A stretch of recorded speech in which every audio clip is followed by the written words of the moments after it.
बिस्मिल्लाहिर्रहमानिर्रहीम, अस्सलामुअलैकुम। Special transmission में मैं सुमैया रिजवान आपको वेलकम करती हूँ। नाजरीन, मुल्क की सियासी सूरत हाल की हम ज़रा बात करेंगे आज के ट्रांसमिशन में। और इमरान खान के खिलाफ तहरीक अदम एतमाद का यह मामला हो या फिर शहबाज शरीफ का वज़ीर आज़म बनना हो, हमजा शहबाज का वज़ीर आला पंजाब की कमान संभालना हो या फिर काबीना की तश्कील हो, सभी काम अपने अंजाम को पहुँचे हैं, लेकिन मुल्क की सियासत में अब तक इस्तेहकाम नहीं आ सका। बिलावल भुट्टो जरदारी, जिन्हें गुज़िश्ता रोज़ काबीना में ओहदे का हल्फ नहीं उठाया, आज लंदन में नवाज शरीफ से मुलाकात करने जा रहे हैं। सभी नजरें इस अहम बैठक पर लगी हुई हैं। उधर हमजा शहबाज वज़ीर आला पंजाब तो मुंतखब हो गए हैं, लेकिन अभी तक उनकी हल्फ बर्दारी ना हो सकी। लाहौर हाई कोर्ट ने हल्फ बर्दारी के लिए दायर दरख्वास्त पर ऑफिस का एतराज़ ख़त्म करके ये दरख्वास्त अब समाअत के लिए मुकर्रर कर दी है और ये समाअत अब कल होगी। जबकि Tehreek Insaf foreign funding case की अगर हम बात करें तो वो फॉरेन फंडिंग केस के भंवर में हमें नजर आती है। फॉरेन फंडिंग केस का फैसला 30 रोज में करने का हुक्म भी दिया गया है। इस्लामाबाद हाई कोर्ट में चैलेंज कर दिया गया है और पीटीआई ने सिंगल बेंच के फैसले के खिलाफ इंट्रा कोर्ट अपील दायर कर दी है। ये तमाम तर मौजूआत हैं हमारे आज की ट्रांसमिशन के, जिन्हें हम आज मौजूए गुफ्तगू करेंगे। तमाम हमारे मेहमान भी हमारे साथ मौजूद हैं। मुझे कराची स्टूडियोज़ में ज्वाइन करें नज़ीर लगारी साहब, सीनियर सहाफ़ी हैं, तजियाकार हैं, बोर्ड के एडिटर इन चीफ हैं, उनको हम वेलकम करेंगे। और आरिफ चौधरी साहब माहिर कानून हमें भी ज्वाइन करें, उनकी भी माहिराना कानूनी राय हम इस प्रोग्राम में, इस ट्रांसमिशन में शामिल करेंगे। लेकिन उससे पहले एक अहम खबर आपको दे दें कि गवर्नर पंजाब का प्रिंसिपल सेक्रेटरी को ओहदे से हटाने का मामला है। चीफ सेक्रेटरी पंजाब ने प्रिंसिपल सेक्रेटरी का तबादला करने से इनकार कर दिया है। मजीद तफसीलात लेंगे जाफर बिन यार से। जी जाफर, आगाह कीजिएगा। जी बिल्कुल, पंजाब में जो सियासी मामला था वो दिन ब दिन खराब होते जा रहे हैं। वजीर के हलफ के हवाले से जो है पेशरफ्त हुई है कि गवर्नर पंजाब है, जो उनके प्रिंसिपल सेक्रेटरी की जानिब से एक लेटर लिखा गया था गवर्नर पंजाब को कि आप वज़ीर आला पंजाब का हलफ लेने के हवाले से कानूनी तकाज़े पूरे करें, जिसपे गवर्नर पंजाब ने शदीद जो है इख्तलाफात का इज़हार किया, रद्द-ए-अमल का इज़हार किया और उन्होंने अपने प्रिंसिपल सेक्रेटरी के खिलाफ चीफ सेक्रेटरी पंजाब को एक मुरासला भेजा, जिसमें उन्होंने कहा कि जो प्रिंसिपल सेक्रेटरी है उन्होंने अपने जो है कानून से ज्यादा उन्होंने मुझे लेटर लिखा, वो जो मुझे मुरासला नहीं लिख सकते थे, जिस पर उनको कहा गया है कि प्रिंसिपल सेक्रेटरी को फौरी हटाया जाए। जायका यही कहना है कि चीफ सेक्रेटरी पंजाब की जानिब से ये जवाब दिया गया है कि ने कानूनी तकाजा पूरा किया है, वो आपको हदायत जारी कर सकते थे, जो कानूनी मामला था उससे आपको आगाह करना प्रिंसिपल सेक्रेटरी का फर्ज था। जायका यही कहना है कि प्रिंसिपल जो चीफ सेक्रेटरी उन्होंने शायद प्रिंसिपल सेक्रेटरी को फिलहाल ओहदे से हटाने से इनकार कर दिया है, जबकि गवर्नर की जानिब से ये खबरें भी सामने आ रही थी कि उन्होंने अपने स्पेशल कहा कि वो प्रिंसिपल सेक्रेटरी के ओहदे के आर्जी तौर पर फाइल सर अंजाम दें। जी ठीक है जाफर बिन यार, बहुत शुक्रिया, हमें आगाह कर रहे थे।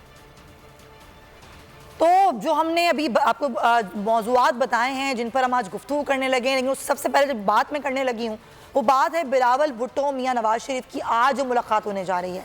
ज़ाहिर है सब ये देखना चाहते हैं कि इस मुलाकात में क्या होता है और वो मुबारकबाद देने के लिए भी गए हैं। मुल्क की सियासी सूरत हाल पर गुफ्तगू भी इस मुलाकात में करेंगे, लेकिन वो क्या काबीना का हिस्सा बनेंगे, क्योंकि उन्होंने अपनी शमूलियत को मोहसिन दावड़ की शमूलियत काबीना में उससे मशरूत कर दिया है। तो ये मशरूत उनकी ज़ाहिर एक तमाम तर शराइत हैं।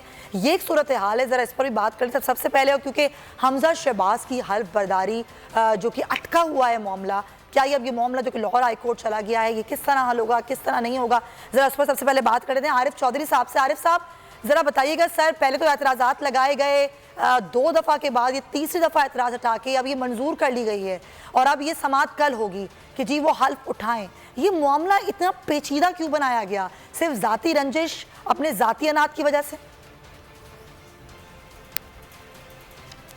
बहुत शुक्रिया। मैं समझता हूँ कि ऐसा कोई पसंदीदा अमल नहीं है। उसकी वजह यह है कि हर शख्स आइन और कानून के पाबंद है, ताबे है, और अगर ये ख़ास तौर पे हाई कोर्ट का जब हुक्म आ गया तो उसके बाद इलेक्शन करवाना चाहिए था, और इलेक्शन के लिए जो फिजा थी उसमें थोड़ा सा मेरी रिजर्वेशन हैं। कानूनी तौर पर मैं समझता हूँ कि इलेक्शन की वो जगह दुरुस्त नहीं थी, इलेक्शन का वो माहौल दुरुस्त नहीं था। जिस तरह की सिचुएशन पैदा हो गई उसमें चाहिए तो ये था कि कोशिश की जाती पुलिस को इन्वॉल्व किए बगैर हाउस को इन ऑर्डर किया जाता, इन ऑर्डर करने के बाद इलेक्शन करवाया जाता।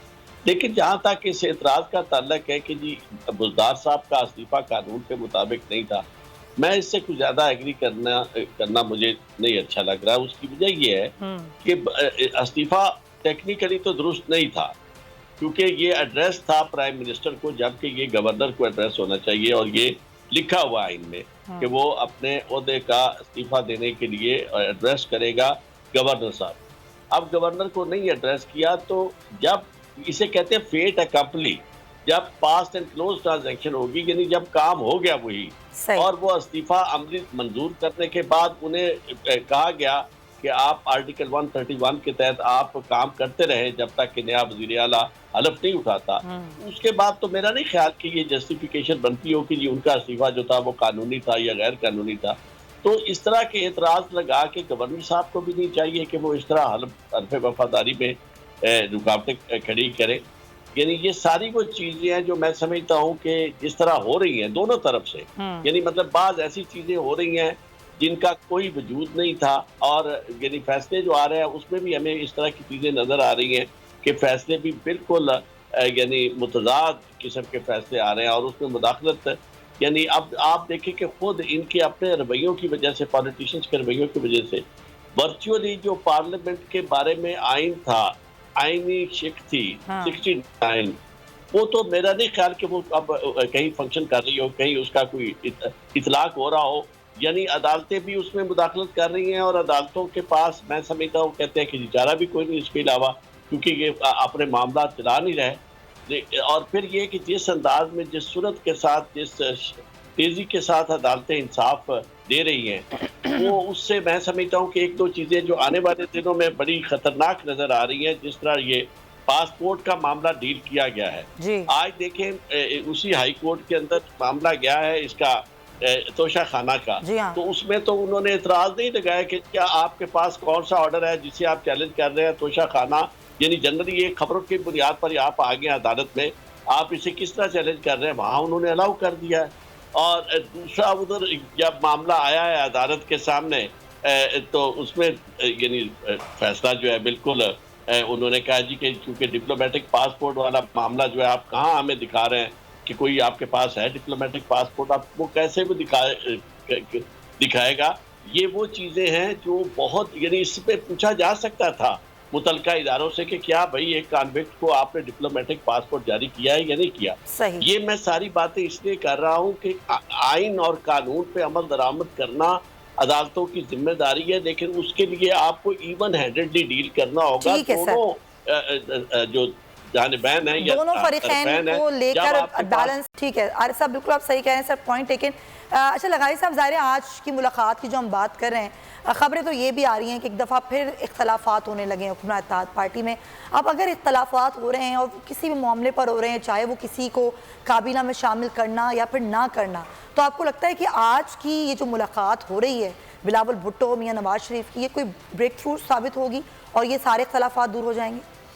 मैं आपको थोड़ा सा वक्त लूँगा जो आरिफ चौधरी साहब ने कहा है। आरिफ चौधरी साहब बुनियादी तौर पर आइन और कानून के आदमी हैं और हमेशा वाबस्तगी आइन और कानून के साथ रही है, लेकिन पंजाब में जो कुछ हो रहा है और वफाक में जो कुछ हुआ, जिस अदालत के हुक्म के तहत जब वोटिंग होनी थी, उस दिन पाकिस्तान को जो है एक बनाना रिपब्लिकन बना दिया गया था। और पंजाब बिल्कुल ऐसा ही लग रहा है कि जैसे बनाना रिपब्लिकन का एक जो है वो एक उनका उन्हें जो है वो बनाना रिपब्लिकन के तौर पर ही लिया गया और ये समझा गया है।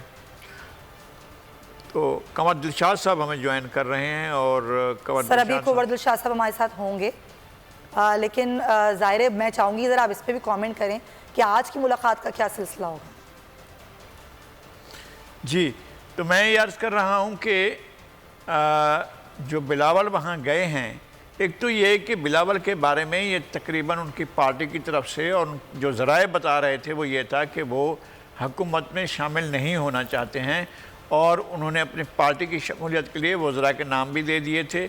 उनका अपना शमूलियत जो है वो यकीनी भी नहीं थी और वो कह भी नहीं रहे थे कि वो काबीना का हिस्सा बनना चाहते हैं। बाज़ लोग जो वो कह रहे थे कि जनाब एक एक्सपीरियंस हासिल करने के लिए उनको जाना चाहिए, तो एक्सपीरियंस अगर हासिल करना है तो फिर यहाँ सिंध में आकर चीफ मिनिस्टर बन जाएं और वज़ीर ख़ारजा के लिए मुराद अली शाह को भिजवा दें, और इसमें कौन सा ऐसा मसला था। लेकिन वो नहीं, उनको हुकूमत में नहीं आना है इस हैसियत में या किसी भी हैसियत में कि वो वज़ीर बनकर आएँ, वो नहीं आना चाह रहे थे। अच्छा, अब ये जो मामला है उनका सिर्फ मोहसिन दावड़ के लिए नहीं था, बल्कि उन्होंने बीएनपी के लिए भी कहा था। बीएनपी भी जुज़वी तौर पर गई है और अभी उसने काबीना में आना है। जी हाँ। और जो कुछ वाक़यात हो रहे हैं सूबे के मुख्तलिफ इलाकों में, ख़ासतौर पर चाहे में जो कुछ हुआ है वो उसकी तहकीकात चाहते हैं। मेरा ख्याल है कि वैसे भी चीफ सेक्रेटरी भी वहाँ गए बलूचिस्तान के, उन्होंने भी सारी सूरत हाल का जायज़ा लिया है और उन्होंने भी सारी सूरत हाल पर अफसोस का इजहार किया है। बल्कि चीफ सेक्रेटरी तो उसके घर गए हैं ड्राइवर के, जिसकी वजह से ये प्रॉब्लम पैदा हुई थी। और ड्राइवर जो था हमीदुल्ला, जो इस वाक़े में जाँ बहक हुआ था, उसके घर पर जाकर चीफ सेक्रेटरी ने उनका फैमिली से इजहार ताज़ियत भी किया। तो ये मामला जो है हुकूमत अपने सतह पर चला रही है और उनकी तरफ से भी हो रहा है और शायद बीएनपी भी एक काबीना में आ जाए, लेकिन कोई ये इशू नहीं है। हमने ये हवा बनाया हुआ है कि बिलावल क्यों नहीं शामिल हुए, बिलावल क्यों नहीं शामिल हुए। बिलावल ने शामिल होना ही नहीं था। अब अगर कोई प्रेशर है उनके ऊपर के ज़रूर शामिल हों तो ये मुझे नहीं समझ में आता, लेकिन उनकी अपनी तरफ से ये तय था कि वो काबीना में नहीं जाएंगे। फिलहाल आप हमेशा से ये शुरू से आप ये खबर दे रहे हैं कि उनका ऐसा कोई इरादा नहीं है। ठीक है, कुंवर दिलशाद साहब हमें ज्वाइन कर चुके हैं, साबिक सेक्रेटरी इलेक्शन कमीशन, उनको भी हम शामिल गुफ्तगू करते हैं क्योंकि ज़ाहिर फॉरेन फंडिंग केस जिस पर बात करना बहुत ज़रूरी है। और अब ज़ाहिर इस्लामाबाद हाई कोर्ट के हुक्म के बाद जो इस्लामाबाद हाई कोर्ट के हुक्म के खिलाफ पाकिस्तान तहरीक इंसाफ ने इंट्रा कोर्ट अपील दायर कर दी अदालत में, तो उस हवाले से क्या होगा। खासतौर पर जो इमरान खान ने ट्वीट किया था, इमरान खान साहब ये कह रहे हैं कि ये वो मामला है फॉरेन फंडिंग केस जो सिर्फ हमारे खिलाफ ही चलाया जाएगा और इससे पीटीआई को बाहर करने की कोशिश की जाएगी। तो कुंवर दिलशाद साहब ज़रा बताइएगा, खुद इलेक्शन कमीशन, ये मामला आज का तो नहीं है कि 1-2 रोज़ पहले का हो फॉरेन फंडिंग केस का, कई सालों से ये मामला चल रहा है, ज़ाहिर नहीं आया फैसला। अब इस्लामाबाद हाई कोर्ट कह चुकी है कि 30 रोज़ में आपने ये फैसला करना है, फिर इंट्रा कोर्ट अपील भी दायर हो गई है, तो इलेक्शन कमीशन को किस तरह इस मामले को लेकर चलना होगा। दरअसल बात यह है कि अब इमरान खान को होश आया है, अब वो अपनी गैर संजीदगी से अब संजीदगी के मरहले में दाखिल हो गए हैं। हम उनको 7 साल से कह रहे हैं, अब जब हमारे साथ उनके साथ थी बातचीत चलती थी हुकूमत में आने से पहले भी, तो हम उनको बार बार कह रहे थे, बाबर करवा रहे थे कि जनाब ये बहुत सीरियस केस है, आप इस पर ध्यान दें। तो बाबर अवान, अली जफर, फवाद चौधरी और दीगर तो भी उनके होंगे आसपास के जो होंगे उनके, तो उन्होंने कहा कि केस को जाने कोई नहीं है, इलेक्शन कमीशन हमारा क्या बिगाड़ सकता सर। लेकिन ये मामला 2014 से जेरे समात है, इमरान खान 2018 में आए हैं, उसके बाद ये सारा मामला और जोर पकड़ा है, तो ये मामला 2014 से चल रहा है। 2014 से ये मसला चल रहा है, 2014 से चल रहा है। मैं फर्ज करूँ, फिर जब ये हुकूमत में आ गए तो हमने ये हुकूमत के जब आ गए उस वक्त भी हमने इनके दोस्तों के जरिए पे तो इनकी जहनी बदल गया, वो मुलाकातें करने के लिए टॉप प्रायोरिटी कुछ और ही हो गई। तो बहरहाल हमें भी कोई इतना शौक से मिलने का शौक नहीं था, तो हमने इनके दोस्तों के जरिए पैगाम पहुँचाया कि ये बहुत सीरियस है, उन्होंने तो ध्यान नहीं दिया। इसके बाद उन्होंने जब बहुत ज़्यादा मामला आगे बढ़ा तो इनके मरहूम दोस्त थे नईम उल हक साहब, हमारे बड़े गहरे दोस्त थे, वो मेरे पास बीमारी की हालत में मुझे फ़ोन किया डेथ से 3 दिन पहले कि ये मामला बहुत सीरियस नज़र आ रहा है। मैं उनको बार बार इमरान खान को समझा रहा हूँ, वो उनको असर ही नहीं ले रहे। अब वो कह रहे हैं कि इसका क्या बनेगा। मैं क्या, ये पार्टी जो है बड़े अहम सीरियस केस है और ये पार्टी जब आखिर में केस आएगा तो ये ममनुआ फंडिंग जब जब्त होगी तो पार्टी। सर एक चीज जरा क्लियर कर दीजिए कि इस्लामाबाद हाई कोर्ट का तो ये हुक्म है ना कि फॉरेन फंडिंग केस यानी कि सबके केसेस, चाहे वो पीटीआई हो, पीपल्स पार्टी हो, पाकिस्तान मुस्लिम लीग नून हो। मैं इस्लामाबाद हाई कोर्ट का जजमेंट मैंने पढ़ ली है। अब इलेक्शन कमीशन ऑफ पाकिस्तान को बड़ा आसान रास्ता मिल गया, यानी असद उमर ने इनके पीठ में जो छुरा बात कह रहे थे, पता तो चला नहीं इमरान खान को। असद उमर से ये पूछें कि आप इस्लामाबाद होटल में असल इस्लामाबाद हाई कोर्ट में क्या करने गए थे आप? जब इस्लामाबाद हाई कोर्ट में जब गए, इस्लामाबाद हाई कोर्ट की जजमेंट पढ़े, उन्होंने क्या लिखा है, मेरे पास है वो जजमेंट। उन्होंने लिखा है कि ये जनाब बहुत सीरियस केस है और जब ये ममनुआ फंडिंग जब्त किया जाएगा तो फिर चेयरमैन पीठ जो है तहरीक इंसाफ और पार्टी जो है वो मुतासर हो जाएगी। और उन्होंने यही फैसले में लिखा है जो किसी के ध्यान में नहीं था। उन्होंने फैसले में ये लिखा है कि जब पार्टी की ममनुआ फंडिंग जब्त होने पर जब एक्शन लिया जाएगा तो फिर आइन का आर्टिकल 17 के तहत भी कार्रवाई की जा सकती है। वो आर्टिकल 17 कहता है पार्टी को खिलाफ कानून करार दे दिया जाए। ये तो किसी का जेल में नहीं था। हम तो ज्यादा ये सोच रहे थे कि अब्दाबी फॉरेन फंडिंग के मामले में एक अपना जो है सिंबल वापस ले लेंगे और पार्टी की रजिस्ट्रेशन जो है वापस हो जाएगी। लेकिन हाई कोर्ट ने ये लिखा है, इस्लामाबाद हाई कोर्ट ने तो आसानियां पैदा कर दी इलेक्शन कमीशन पाकिस्तान को फैसला लिखने में। जनाब आपने आर्टिकल 17 भी देखना है। सही। अब ये मामला, अब ये कल मंसूर साहब जोड़े अटॉर्नी जनरल पाकिस्तान के बहुत काबिल तरीन, उन्होंने रिक्वेस्ट की कि मुझे 3 दिन की मोहलत दे दें, तो इलेक्शन कमीशन मोहलत नहीं दे रहा था, लेकिन बहरहाल उनकी बुजुर्गी देखते हुए उन्होंने 3 दिन की मोहलत दे दी है। अब वो 27, 28, 29 3 दिन वो अपनी बहस करेंगे। इसके बाद उन्होंने लिख कर दिया है कि मैं 3 दिन लगातार बहस करने के बाद मेरी फाइनल जो है बहस खत्म हो जाएगी। इसके बाद इलेक्शन पाकिस्तान फैसले को रिजर्व करेगा। और कुंवर साहब, ये ईद के बाद आ सकता है ये फैसला? ये फैसला ईद के बाद आ सकता है? ईद के बाद नहीं, 15 दिन के, 15 मई के लगभग आएगा तकरीबन, यानी कि वो ईद के बाद ही तकरीबन 15 मई। जजमेंट लिखेंगे चीफ साहब, तो बहुत पेचीदा मामला है, उन्होंने सारे सियाको सबाक भी देखना है, तमाम चीजें देखनी है, तो लिखने में 15-20 दिन लग जाएंगे। ठीक है, पॉइंट टेकन। बाबर डोगर साहब हमें ज्वाइन कर चुके हैं, उनको भी शामिल, मैं आती हूँ आपकी जानिब, दोबारा आती हूँ। कुंवर साहब कुछ और सवाल आते हैं वो भी मैं आपसे करूँगी। बाबर डोगर भी हमारे साथ हैं। पंजाब का मामला है, वज़ीर आला पंजाब का हल्फ जो है वो तातुल का शिकार हो रहा है बार बार। अब हाई कोर्ट में ये सारा पटिशन चली गई, मंजूर भी हो गई डोगर साहब, अब कल इसकी समाअत होगी, यानी कि अब सारे फैसले अदालतों की तरफ से ही आएंगे। ऐसे जो सियासतदान हैं इन मामलों को उलझाते चले जाएंगे तो फिर सारे अदालतों को करना पड़ेगा अपना काम। फिर ये कहा जाता है कि जो अदालतें इंटरवीन करती हैं, तो ये मामले को इतना उलझाया क्यों गया गवर्नर की तरफ से? सुमैया, हाई कोर्ट का बड़ा क्लियर फैसला था कि पंजाब असम्बली में वज़ीर आला का इलेक्शन करवाया जाए, और उन्होंने डिप्टी स्पीकर को नामजद किया था कि वो चीफ प्रिजाइडिंग ऑफिसर के तौर पर इस इलेक्शन को करवाएं। आपके सामने है कि जब वो चेयर पर आए तो हुकूमती बेंचों ने उन पर अटैक कर दिया। बहरहाल उसके बाद चीफ सेक्रेटरी और IG आए, और पुलिस जो थी उनको सर्जेंट ऑफ आर्म्स का जो है वो उसका अख्तियार दिया गया, और उन्होंने असम्बली में आके जो रिस्टोर किया पीस और जो इलेक्शन था वो करवा दिया। अब मसला ये है कि एक रिपोर्ट सेक्रेटरी असम्बली जनरेट करते हैं गवर्नर को, उसमें ये कहते हैं कि जनाब एक ख़ास ग्रुप की तरफ से ये सारा कुछ किया गया है, लिहाजा इस इलेक्शन को कालअदम करार दिया जाए। अब गवर्नर ये चाह रहे हैं कि ये इलेक्शन दोबारा होना चाहिए। इस सिलसिले में जो स्पीकर पंजाब असम्बली हैं, जो खुद कैंडिडेट भी हैं इस इलेक्शन में, चौधरी परहेज लाई, उन्होंने 28 अप्रैल को दोबारा 40वां इजलास बुला लिया। ये 40वां इजलास जो था, ये इसी में हाई कोर्ट ने इसी इजलास में जो लास्ट इजलास था वो 40वां इजलास था, लेकिन चौधरी परहेज लाई ने दोबारा 28 अप्रैल को बुला दिया। इसका मतलब ये है कि उन्होंने ये इस्तदा की है गवर्नर से कि वो पिछला इजलास नहीं हुआ, लिहाजा CM का इजलास दोबारा बुलाया जाए। और गवर्नर जो है उसने जो है हमजा शहबाज, उनका ओथ लेने से इनकार कर दिया। अब जबकि प्रिंसिपल सेक्रेटरी टू गवर्नर को लिख रहे हैं कि जनाब इजलास हो चुका है, हमजा शहबाज वज़ीर आला इलेक्ट हो चुके हैं, लिहाजा आप उनसे ओथ लें। अगर आप ओथ नहीं लेते तो फिर जो chief justice Lahore high court है वो ओथ ले लेंगे, आप माजरत कर लें। लेकिन गवर्नर माजरत करने के लिए तैयार नहीं हो, तो ये कह रहे हैं कि पिछला इलेक्शन ही गलत था और लिहाजा ये इलेक्शन दोबारा करवाया जाए। अब इस सारी सूरत हाल में जो हमजा शहबाज हैं वो हाई कोर्ट में चले गए। इलेक्शन हाई कोर्ट की डायरेक्शन पे हुआ था। हाई कोर्ट ने डिप्टी स्पीकर को चीफ प्रिजाइडिंग ऑफिसर बनाया था। उन्होंने इलेक्शन करके जो रिजल्ट थे गवर्नर को भिजवा दिए। गवर्नर जो है ओथ लेने को तैयार नहीं। अब हाई कोर्ट ने डिसाइड करना है कि ओथ किस तरह से होगा। और इसके साथ साथ एक और पटिशन भी चली गई है, वो है कि जो समान बुज़दार का जो इस्तीफ़ा था वो भी ठीक नहीं था।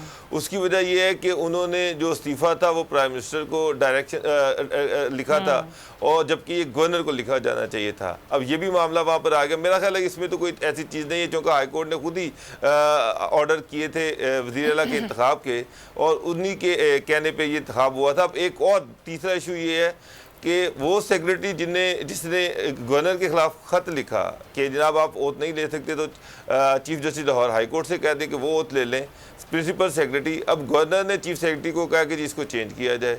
चीफ सेक्रेटरी ने माजरत कर ली कि जी मैं इसको चेंज नहीं कर सकता, क्योंकि उसने अपनी आइनी और कानूनी जो जिम्मेदारी थी वो पूरी की है।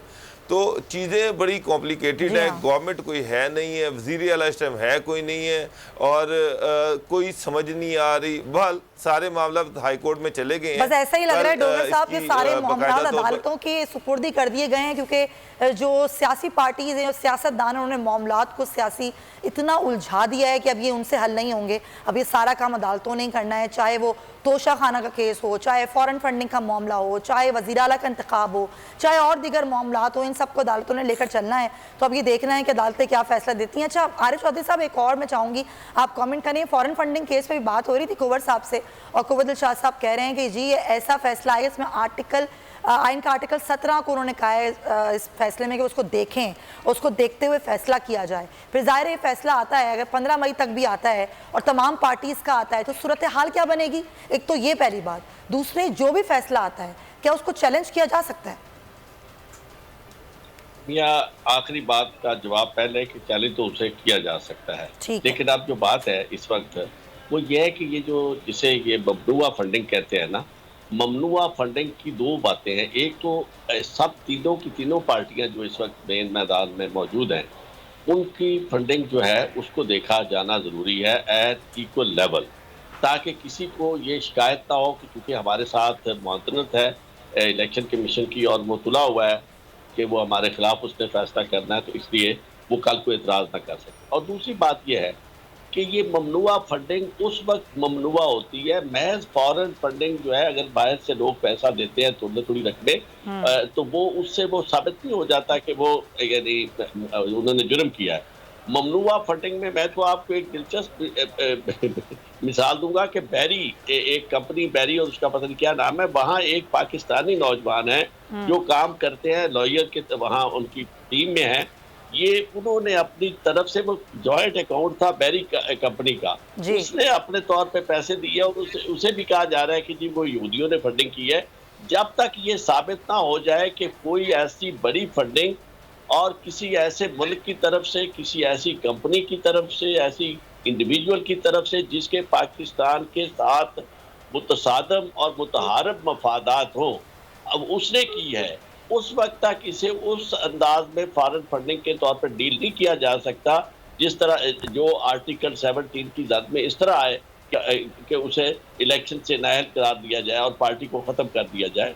तो ये मामला जो है, मैं समझता हूँ कि अब तक जो हुआ है कि हाई कोर्ट ने अगर फैसला किया है तो हाई कोर्ट के सामने सारे मामलात थे, और फैसला बाहर से सिर्फ पीटीआई का तो आप नहीं कर सकते। सही है। पीटीआई का फैसला करते, यस, जब तक आप सबका, आज तक ये जो सीरियसली कह रहे हैं ना, नहीं दिया कंवर साहब से मैं बड़े अदब के साथ गुजारिश करूंगा कि सारी पार्टियां जो है ना, वो इस मामले को सीरियसली नहीं लेती, क्योंकि जब से ये सिलसिला शुरू हुआ है पूरी दुनिया में फंडिंग जो होती है इनको होती है सारी, जो दूसरी जमातें भी हैं, लेकिन यह कि वो ये समझते हैं कि जी इसमें क्या फ़र्क पड़ता है, जी हमने बाहर हमारे लोग हैं जो हमें, हमारे चाहने वाले हैं, हमारे वेल विशर और सपोर्टर हैं जो हमें फंडिंग कर रहे हैं, और उसकी कोई ऐसी बात नहीं है। इसको संजीदगी से इसलिए नहीं दिया गया कि सब ये समझते हैं कि ये कोई ऐसा ऑफेंस नहीं है, लेकिन ऑफेंस उस सूरत में यकीनन बन जाएगा जब ये बात जो मैंने पहले अर्ज की थी,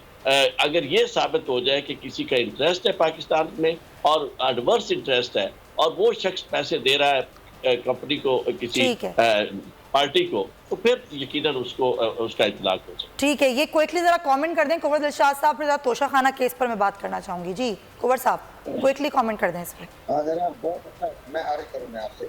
आरिफ चौधरी साहब ने बहुत बात बयान कर दिया, मैं इत्तेफाक करता हूँ, मैं तो ज़ाहिर हमारे दोस्त हैं। तो सबसे बड़ी अहम बात यह है आरिफ चौधरी साहब कि ये जो स्टेट बैंक ऑफ पाकिस्तान ने जो इलेक्शन कमीशन पाकिस्तान को, उसमें उन्होंने साबित कर दिया है कि 65 लाख डॉलर की जो है वो ममनुआ फंडिंग के ज़िम्मे में आती है। ये मेरे पास, आप चाहे तो मैं आपको जवाब दे देता हूँ, 180 पेज की रिपोर्ट है। तो उसके ऊपर इन्होंने जिस तरह इन्होंने ये एतराज़ लगाया था तहरीक इंसाफ के वफा ने कि जनाब ये जो इंतहा अकबर बाबर को ना दें, तो इलेक्शन कमीशन ने उनके तमाम वक्ता की जो तजवीज़ों को, सिफारिशात को, रिक्वेस्ट को मुस्तरद कर दिया था, और उन्होंने अकबर बाबर को रिपोर्ट पेश कर दी, और रिपोर्ट सारे भी है, अकबर उस्मानी के पास भी है, मैंने भी पढ़ी है। उसमें ये लिखा है कि 65 लाख डॉलर को बिल्कुल उनका जी ममनुआ फंडिंग है, जो स्टेट बैंक को पाकिस्तान ने 11 की स्टेटमेंट के हवाले से लिखा है। और बाकी 6 बैंक ऐसे हैं इसके बारे में कहें कि इंक्वायरी करनी जरूरी है, इसमें डेनमार्क है, फिनलैंड है, इधर है, इसके साथ साथ बाकी ममालिक भी शामिल तो भी उसमें उसका भी जिक्र। तीसरी बड़ी अहम बात यह है कि अभी स्टेट बैंक ऑफ पाकिस्तान ने एक और रिपोर्ट को पेश की इलेक्शन में पाकिस्तान को, उसने कहा कि ये 11 अकाउंट ऐसे हैं जो पार्टी के अहम से, जिसमें के असद कैसर स्पीकर साहब से पहले अली जैदी हैं और 4-5-6 बड़े मियां रशीद साहब हैं, बड़े बड़े नाम हैं। वो 86 करोड़ रुपए का जो फंडिंग आई है वो भी ममनुआ फंडिंग आई है और वो भी इनके अकाउंट में दाखिल हुई। जब इलेक्शन कमीशन ने तहरीक इंसाफ से पूछा उनके फाइनेंस पैसा कैसा आ गया, तो उन्होंने लिख कर दिया इलेक्शन कमीशन पाकिस्तान को कि हमें इनका इल्म नहीं था। और चेयरमैन साहब ने बड़ी हैरानगी का इज़हार किया कि भाई ये मेरे 11-12 अकाउंट, मैं इसे लातालगी का मैं लातालगी करता हूँ, मेरा इससे कोई ताल्लुक नहीं। लेकिन स्टेट बैंक ने वो भी दे दिया, इलेक्शन कमीशन उनके बारे में भी एक्शन लेने वाला है, उनको भी तलब करेगा।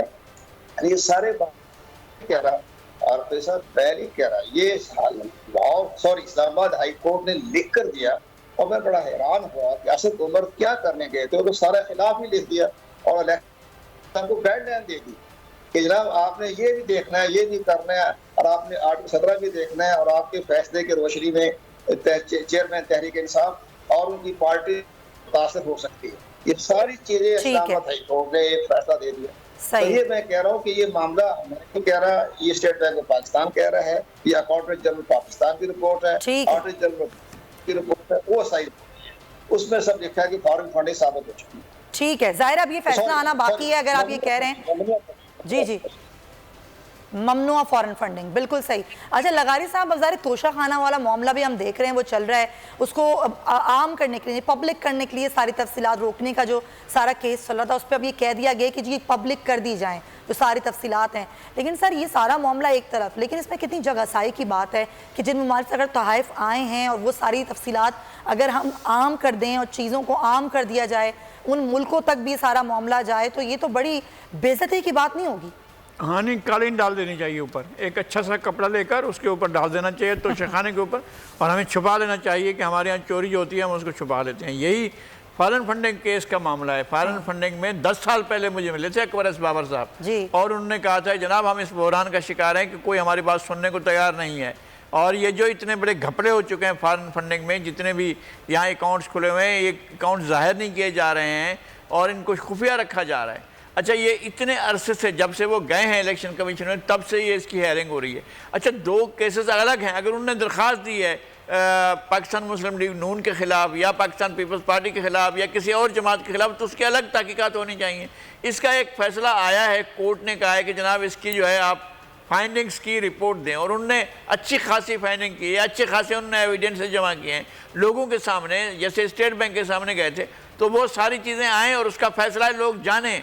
लोगों का जानने का हक है, लोगों को फैसला करने का हक है। अगर लोगों के सामने आ जाए और कोर्ट अगर कह दें दावे के साथ कि फलां शख्स ने तोशाखाने से ये उठा लिया और तोशाखाने में ये बेईमानियां हुई हैं, शहजादे की अंगूठियां, शहजादे की घड़ियां जो है मार्केट में बिक गई हैं, शहजादे ने ये नहीं कहा था कि जनाब ये जो मैं आपको तोहफा दे रहा हूँ और ये जो मैं आपको कफलिंग दे रहा हूँ इसको जाकर दुबई के मार्केट में, और ये भी सुना गया है। यानी अब तो ये सारी चीज़ें पाँव पर भी चलती हैं कि शहजादे ने 2 ही घड़ियाँ बनवाई थी, एक अपने लिए एक खान साहब के लिए। खान साहब ने जाकर मार्केट में बेच दी, वो घड़ी वापस पता चला है कि उन्होंने वापस मंगवा ली और वहाँ से ख़रीद कर शहजादे ने अपने पास वापस रख ली और उन्हें अफसोस नहीं हुआ होगा। अच्छा, इस तरह से दुनिया भर के हुक्मरानों के तोहफे जो आकर मार्केट में बेच देते हैं, तो क्या ये हमारे लिए वैसे शर्म की बात नहीं है?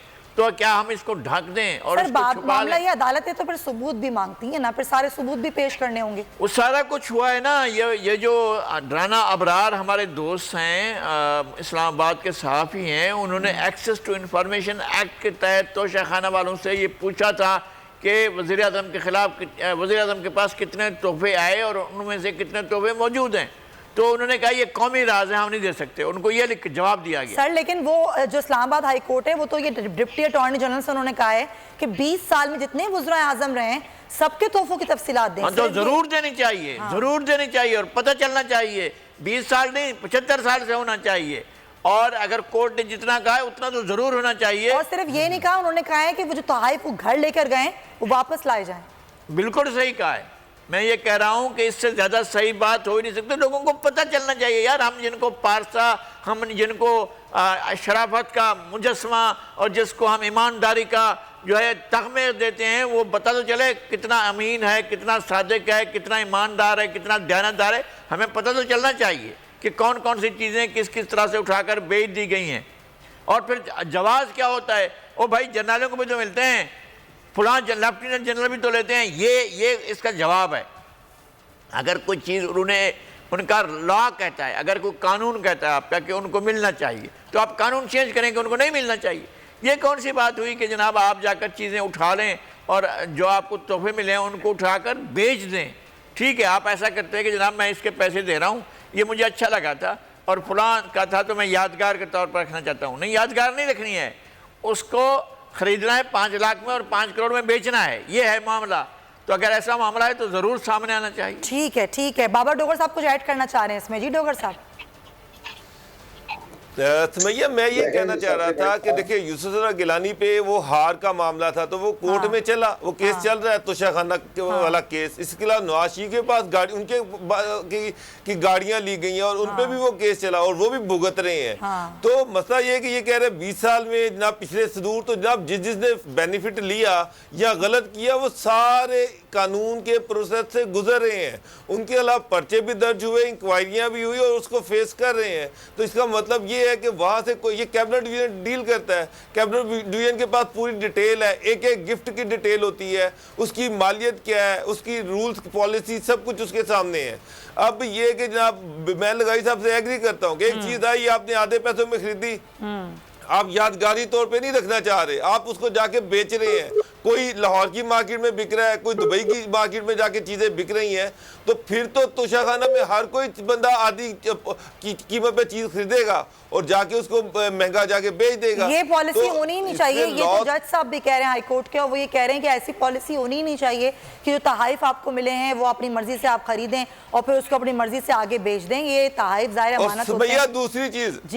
दूसरी चीज ये जो तहाइफ है ये स्टेट को मिलते हैं। जी हाँ, बिल्कुल, स्टेट के डिग्निटरीज को मिलते हैं। इमरान खान साहब को अब शहजादा गिफ्ट नहीं करेगा या यूसुफ गिलानी को कोई गिफ्ट नहीं करेगा, ऑफिस में रहने चाहिए, ये इसलिए करेंगे उनके पास ओहदे हैं। बिल्कुल बिल्कुल, आप सही कह रहे हैं। आप एक म्यूजियम बनाएं और उस म्यूजियम में सारी चीजें वापस लेकर वहां रख दें। होना चाहिए, आवाम के लिए होना चाहिए कि आवाम देखें किस मुल्क ने क्या तोहफे दिए हैं, ये अपने लिए नहीं होने चाहिए। बिल्कुल आरिफ साहब, जरा इस पर आप भी अपनी माहिराना कानूनी राय दें कि ये जितने भी तहाइफ मिलते हैं, ज़ाहिर जिस तरह भी अभी डोगर साहब कह रहे थे कि पिछले भी केसेस चल रहे हैं, अगर आज इमरान खान साहब पर बात हो रही है तो पिछले भी हैं, तो होना चाहिए। और ऐसी पॉलिसी होनी ही नहीं चाहिए कि आप वो तहाइफ जो मिले स्टेट को वो आप ख़रीद लें फिर अपनी मर्जी से बेच दें। कोई इस पर कोई मुनज़्ज़म पॉलिसी भी होनी चाहिए।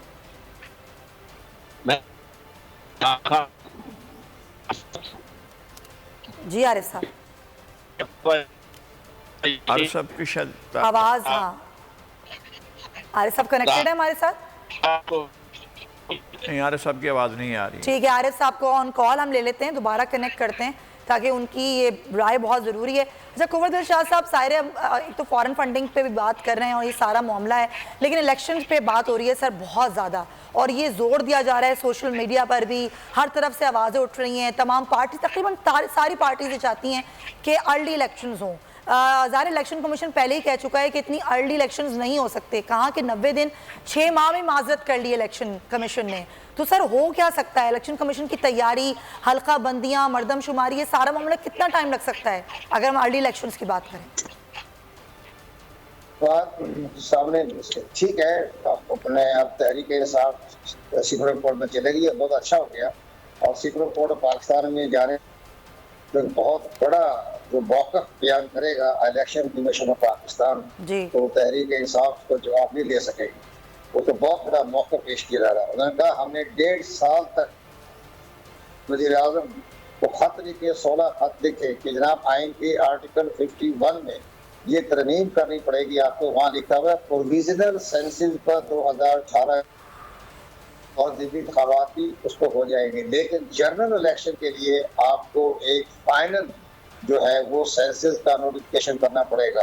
उन्होंने बार बार लिखा कि हम सेंसिस रिपोर्ट पर तो हमने 2018 के इंतखाबात भी करवा दिए, ज़िमनी इंतखाबात भी करवा रहे हैं, लेकिन जनरल इलेक्शन के लिए आप यहाँ जो लफ्ज लिखा हुआ है प्रोविजनल, या आप एक लफ्ज लिखना ताकि फाइनल लिख दें, ताकि हम पूरे पाकिस्तान में हल्का बंदी करवा ले। अगर हमने प्रोविजनल पे करवाया तो बाद में सुप्रीम कोर्ट में चैलेंज हो जाएगी और सारी एक्सरसाइज बेकार कर जाएगी। तो उन्होंने जवाब ही नहीं कि एक कॉन्स्टिट्यूशनल इदारे का सरबरा आप जैसे हम जैसे खत नहीं लिख रहे प्राइम मिनिस्टर साहब को, एक इदारे का सरबरा लिखता है जिसका स्टेटस जो है अपने सुप्रीम कोर्ट पास, तो वो लिख रहा है खत 16 का, यानी 20 मई से 2020 से लेकर 22 तक लिखते रहे, 16 खत लिखे तरमीम कर रहे। एक बात, दूसरा निजाम चूंकि फाटा की 12 सीटें थी पाटा की कौमी असम्बली की, अब वो नए सेटअप के तहत जो 6 जिले चले गए हो गए, खैबर पख्तूनख्वा में वो मिल गई है सूबा खैबर पख्तूनख्वा को और 6 सीटें विड्रा हो गई है। तो हमने यहाँ भी आइन की आर्टिकल 51 में जहाँ गोशवारा बना हुआ है यहाँ तरमीम करनी है, 6 सीटें कम करनी है, ठीक है, सूबा खैबर पख्तूनख्वा को देनी है, उसका जवाब भी नहीं दिया। वही गवर्नमेंट खत्म हो गई, डिसॉल्व हो गई, जो भी हो गया, तहरीक बात पास हो गई, लेकिन खत का जवाब 16 कोर्ट ऑफ पाकिस्तान में इलेक्शन कमीशन ने कहना है कि जनाब ये खत है, ये डॉक्यूमेंट्स है, हमने तंग आकर हमने इतने फोन तो 25-30 फोन हमने उनके प्रिंसिपल सेक्रेटरी आजम को किए, हमने असद कैसर को किया, स्पीकर को, हमने संजरानी चेयरमैन को खत लिखे, हमने प्रेसिडेंट पाकिस्तान को खत लिखे, कोई जवाब नहीं आया, हमने लॉ मिनिस्टर को खत लिखे, हमने कोई जवाब नहीं आया। तो ये सारे जवाब इसलिए ऐसे डिलिमिटेशन नहीं हुई, डिले हो गई। अब आप उसमें तरमीम नहीं करते तो हमें आप इजाजत दे दें कि आप पुरानी हल्का बंदियां जो 2018 में हुई पूरे मुल्क में करवा देते, हमें तो कोई इतराज नहीं है। ठीक है, सब्सक्राइब करें और बेल दबाएं ताकि कोई खबर रह न जाए।